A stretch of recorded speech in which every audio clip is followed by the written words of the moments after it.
So when you say you are fighting war to keep Nigeria one, no.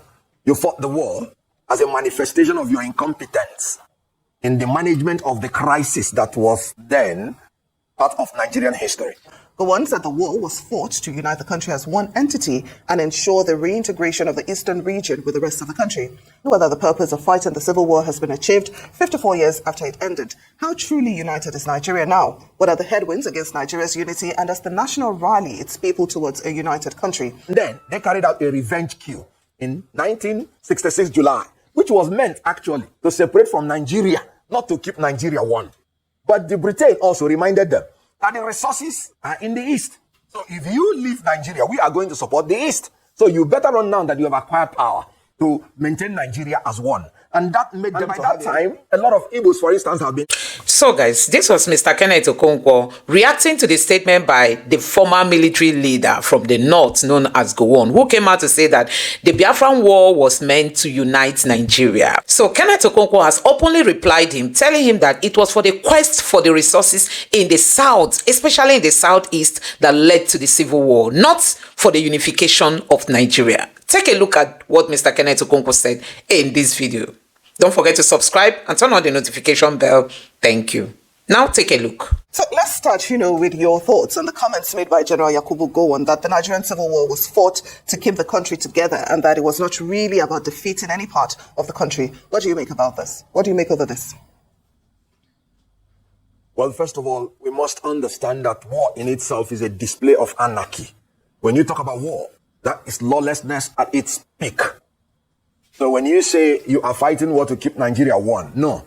You fought the war as a manifestation of your incompetence in the management of the crisis that was then part of Nigerian history.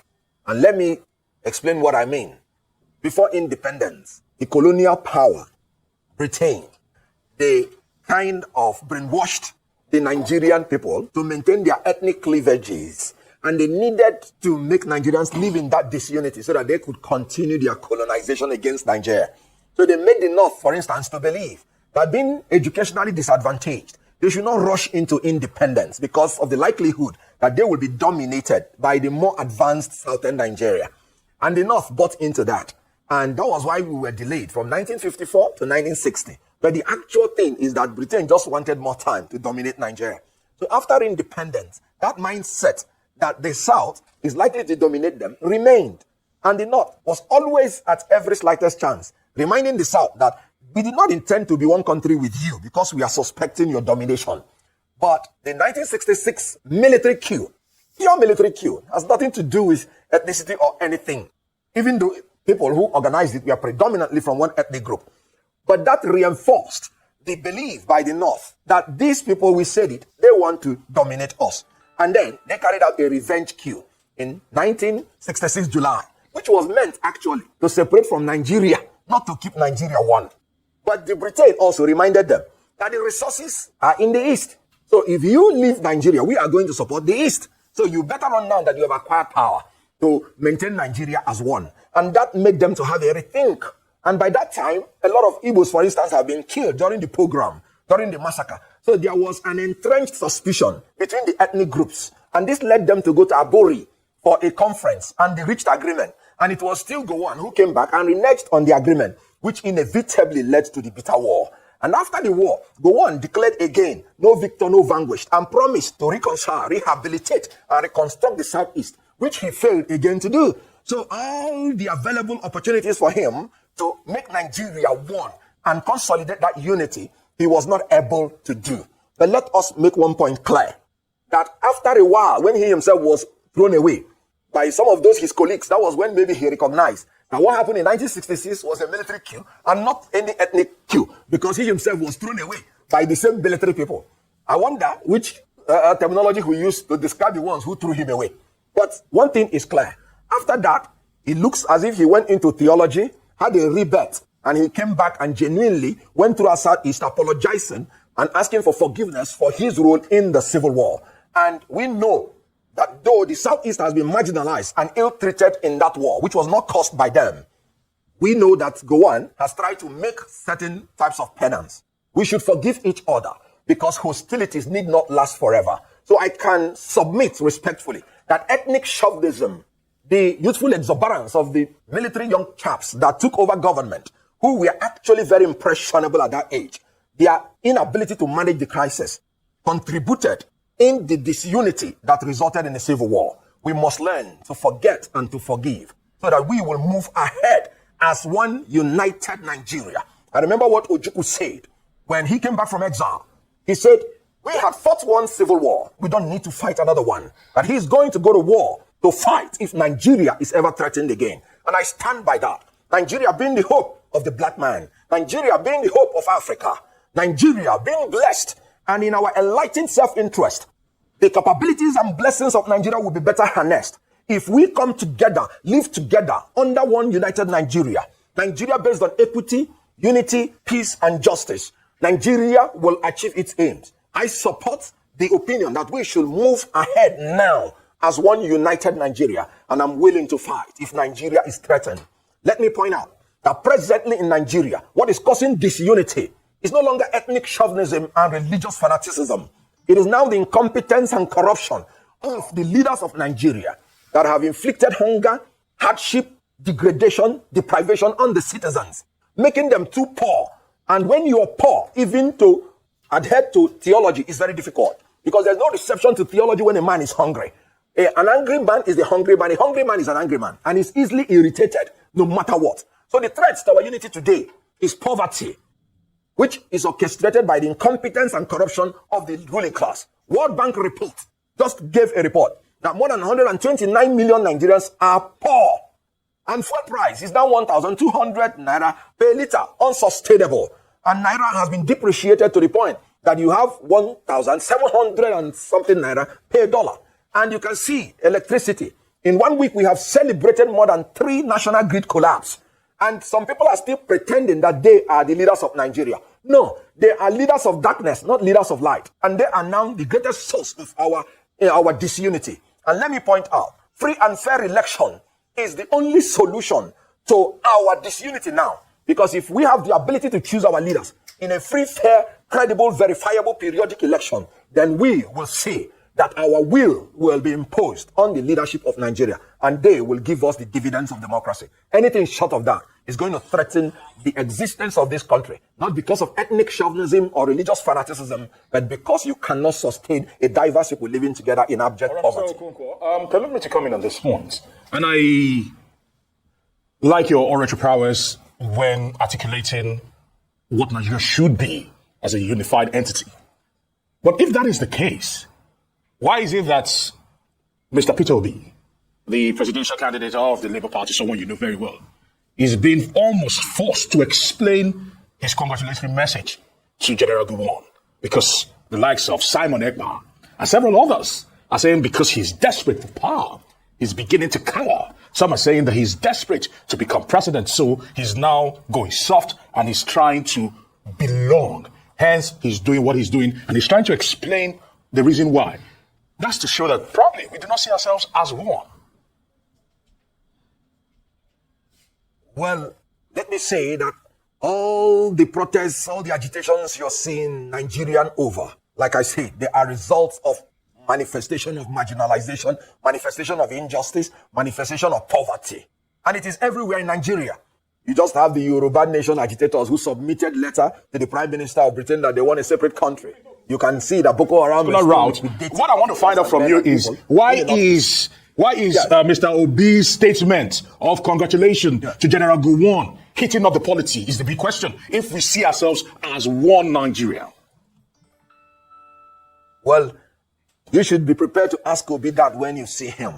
I've always said that it is good for a leader to always think before he talks. In other words, before you make a statement, it must be a statement you have thought through, and you should be able to stand by it.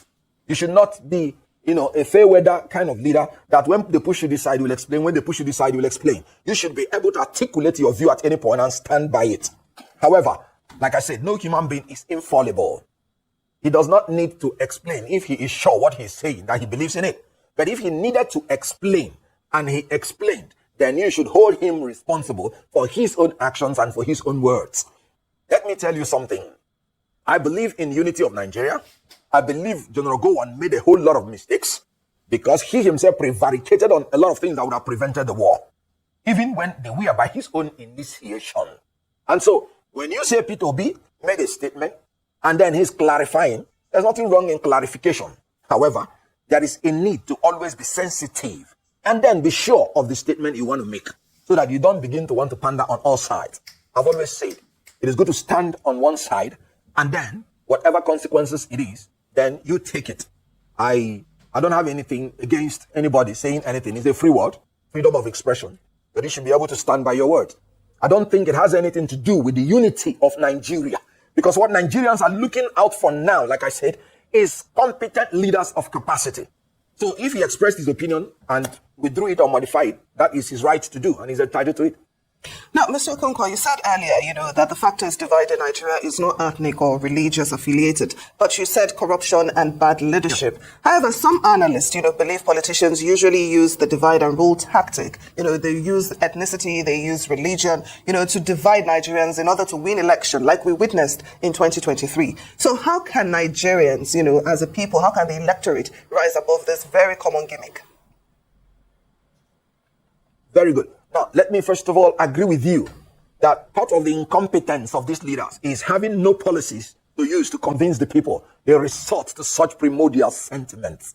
And that's why I'm saying that it is no longer part of our problem. Why am I saying that? The president threw up all the ethnic cards, Emiloko, and I don't know how to speak all this, so let me not speak the one that will nail me here. But I always hear of Yoruba Ronu, I don't even know what it means. However, after doing all these things, he lost his state. After saying Muslim ticket, he did not even impress anybody. He still had the least votes as in relative to the opposition. So they exploit that tendency, but Nigerians have outgrown that. They win by rigging. They win by electoral violence, manipulation, and corruption. They don't win anymore by ethnic sentiments and religious fanaticism. That's what I'm saying. That the problem we have now is that their corruption of not being able to organize free and fair election, abuse of public power for private gain. It is no longer ethnic. I mean, you can't go to the north and tell a northerner now that you're a Muslim and he should vote for you because you're a Muslim. After what he is suffering now under a Muslim ticket, you can't go to anybody in the south, in the southwest, and say vote for me because I'm from southwest. That is where the Abing power came. So I agree with you that some of these leaders, because they don't have anything, any policy to show to the people, they try to exploit such primordial sentiments. But they are fading away, even as these incompetent and corrupt leaders are fading away out of the hemisphere of Nigeria. Nigerians must rise in the interest of a united Nigeria, for the sake of the black man, for the sake of Africa, and for the sake of all of us, knowing that our diversity is our strength, knowing that united we stand, knowing that we will achieve economy of scale if we are together. Let me give you an example. If this country is divided into 6, what it means is that each of those 6 must have their own army, air force, navy, police differently, meaning it will cost us 6 times to govern Nigeria what is costing us now once. Do you think the British, they are not wise when they amalgamated the south and the north? They did not tell us that the reason is so that they will achieve lesser cost of governance, and it has nothing to do with trying to make us to live together. We should take advantage of that. Take advantage of economy of scale. Take advantage that when we live together under rule of law, there is no challenge we will not overcome. We are building a more progressive and perfect union as we go on. It is a process. It's not an incident. Building a more perfect union. Even in the United States, they are still progressing in building their union. So whatever challenges we have, every Nigerian should know that it's surmountable and should not always be thinking about dividing Nigeria and separating Nigeria. We are a united nation, indissoluble and indissolvable under God. And we should move on in that capacity.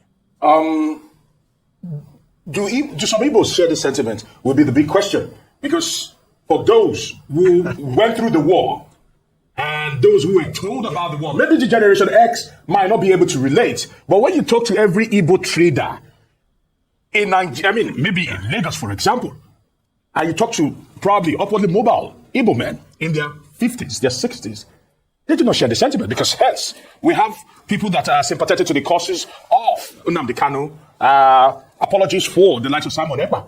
They still have a lot of cult following. Talk to us about this, because when you speak like this, you seem to almost ignore the fact that when you look to your left, you look to your right, there are people that still believe that they have been wronged, and that one day, they will still go to utopia. Good. Now, first of all, I am a Nigerian from Igbo extraction, and I'm very proud of that. He just said we are traders. Yes, we are traders and we are travelers. And so always there will have to be a preference between, for a larger space for anybody who by nature and nurture is a traveler and is a trader. And so in our enlightened interest, I know it as a fact that we will prefer a larger space because our nature demands that. Our nurture demands that. In Igbo land, there is a proverb. And again, in Igbo land, there is a proverb that and again, so these are the things that will make an Igbo man to travel out of his comfort zone, no matter how comfortable he is. And having that nature, I am telling you, Dr. Nnamdi Azikiwe preferred a united Nigeria. Ojukwu preferred a united Nigeria. Kenneth Okonkwo preferred a united Nigeria. Because I know, as a matter of fact, that as a trader and as a traveler by nature, it will be better for us as Igbo. Igbo are agents of development, and they go about carrying development to anywhere they go to. I recall what Buma Mawa said when we were in a presidential campaign. Buma Mawa stood on a pulpit and said the only true Nigerians who believe in Nigeria, they are Igbo, because everywhere you will see them. And when you see them, they build their homes there and they live there and develop there. It was quite unfortunate that before 1966, our quest for developing anywhere we stay was manipulated and misconstrued to be a quest for domination. I am happy it's no longer in the minds of Nigerians to think in that pattern and in that formula. Because I remember one old man from Kano. He said during the June 12th, when the Igbos left north, he couldn't find a part, I think Yakasai, he couldn't find one spare part he needed to repair his car. And he said, let's face it, we need each other. In this country, we need each other, especially in the Igbo, who are the agents of development. I told you before that what is threatening our unity now is the incompetence and corruption. What is happening in Lagos? Why are Igbos feeling uncomfortable? Because there are some people like Bayo Nonuga who will tell you Igbos are aliens in Lagos. Can you imagine? Aliens in Yoruba land. Somebody being an alien in his own country. Is that not the incompetence and corruption I'm talking about? Abuse of public power for private gain.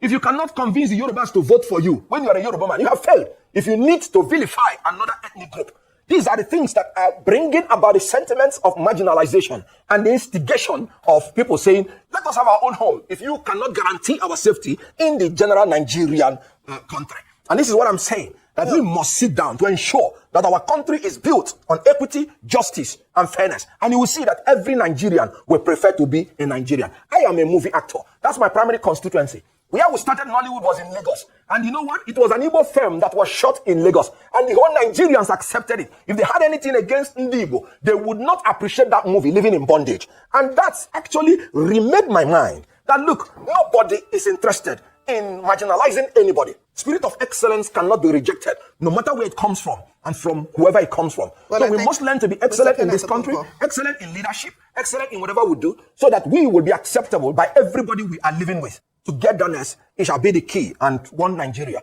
should be supported. But Kenneth Okonkwo has, openly, replied him, telling him that it was for the quest of the resources. And guess what? Since after the Biafran War, Nigeria has not known peace. Look at the North. The North is still impoverished. I mean, real poverty in the North. The thing is not getting better, despite all the resources that is being channeled to Northern Nigeria. Northern Nigeria has benefited the most from the resources coming from Nigeria. But guess what? The poverty there is still at an alarming level. Then take a look at the Southeast. Due to the vacuum that has been created as a result of this war, has left so many people in desperate mood. I mean, the South is experiencing the highest level of marginalization. The Southeast is that one region who in Nigeria, it is believed that nobody there can become the IGP. Nobody from the Southeast can become the EFCC boss. Nobody from the Southeast can become the chief of defense staff. Nobody from the Southeast can hold any of the key, positions in government. That is the belief of the Nigerian government. And him coming out to say that the essence of that war was to unite Nigeria, Mr. Kenneth Okonkwo is telling it to his face that he is lying, that war was due to his incompetence to handle the situation on ground at the moment. And at the end of the day, it has ended up, dividing Nigeria further apart. So guys, I want you to take your time, relax, and listen to what Mr. Kenneth Okonkwo said in this video, because it makes a whole lot of sense. I mean, what he he said in this video is an exposition for anybody that cares to know. Just take. So guys, you have seen it for yourself. When you look at what is going on in the southeast, you will know that honestly there's fire on the mountain. The southeast is that region that believes that, you know, they are highly marginalized, and when you take a real look at it, you see the marginalization glaring. I mean, it is clear even to the blind that the southeast is currently being marginalized because of this civil war. And why did the southeast, you know, actually went for the civil war? Because, you know, the resources in the southeast was taken, and then it was meant to build the north, because the north believes that they are the people in power, they are the ones in charge, they are the ones to decide, they are the ones to benefit the most. And guess what? That was why the southeast was like, you can't take our resources and then leave us in poverty, and then you just want to use it to build your own people. We are not being carried along. That was actually what ignited that fight for secession. And even till today, I tell you, whether you like it or not, that fight is still on, because a typical Igbo man does not believe in Nigeria. A typical Igbo man does not believe that this government is an inclusive one. And a typical Igbo man does not believe that belonging to Nigeria is the way forward. I mean, the Igbos are out there. They are saying it without hiding faces, that the best thing to do for this country is just to divide this country. Let every region be on its own. In that way, there will be competition. The people will fight to develop their areas, and it's going to be healthy for the entire individual region. So, guys, we can see where the Biafran War has landed Nigeria. When you talk about the Biafran War, where the Igbos, the southeast, lost even if not more than 5 million people, and even till today, the security agents in Nigeria are still in the business of, you know, dealing and buying so many people from the southeast. We've seen the latest report that came out recently said that the security agents killed, you know, 32,000 plus persons from the southeast. That is just what the report captured. We are talking about Nigeria, where data does not have a place, you know. So if we are to give the real figure, just know that that number is like times 5 or times 10 of it. That's what the security agents in Nigeria must have done to the people in the southeast. So guys, the whole thing boils down to knowing how to manage the situation on ground. Now Tinubu is in power. Tinubu has taken over. Tinubu told Nigerians, all the presidential the key presidential candidates, they said any of them elected, they are going to negotiate. What is keeping Tinubu from negotiating with the southeast? What is keeping Tinubu from looking into Nnamdi Kanu's issues? Because he feels if he releases Nnamdi Kanu, the North might dump him. If he releases Nnamdi Kanu, he will not get votes. If he releases Nnamdi Kanu and all that, that is what has led to Nnamdi Kanu still being in jail, and nobody is talking about him. This is a man who is just saying, let my people go, you know, let us succeed. Even if Nigeria doesn't want it, negotiate. Okay, we've not been able to do this, we've not been able to carry the Igbos along, let's start doing this, let's start doing that, and that is going to make everybody happy and feel belong, and the country will continue. But no, when it comes to the Igbos, it's short, suppress them to the core, suppress them,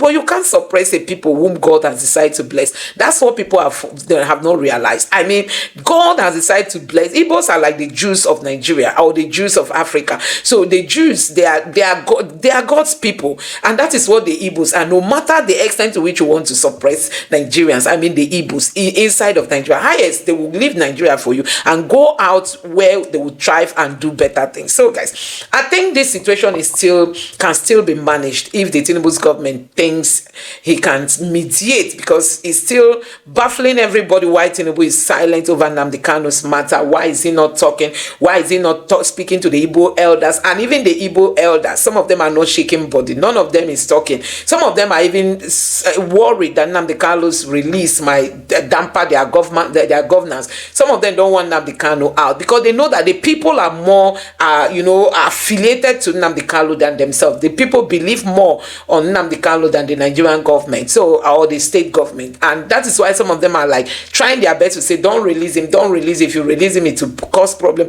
And they prefer Nnamdi Kanu to be kept in detention while Boko Haram terrorists are being granted amnesty. They are being given money to go start businesses, and some of them will collect that money and still go back again to join the fighting. And the Southeast is just that one region that you cannot understand. Even this period, somebody made a video saying that he's just imagining how people are happy, rejoicing, celebrating this Christmas without their brother Nnamdi Kanu. I think that's also cause for worrying. So guys, let me know what you think about this in the comment section below. Don't forget to subscribe to the channel, turn on the notification bell. Please give this video a like so that YouTube can recommend it to others, and drop your thoughts in the comment section below. Thank you.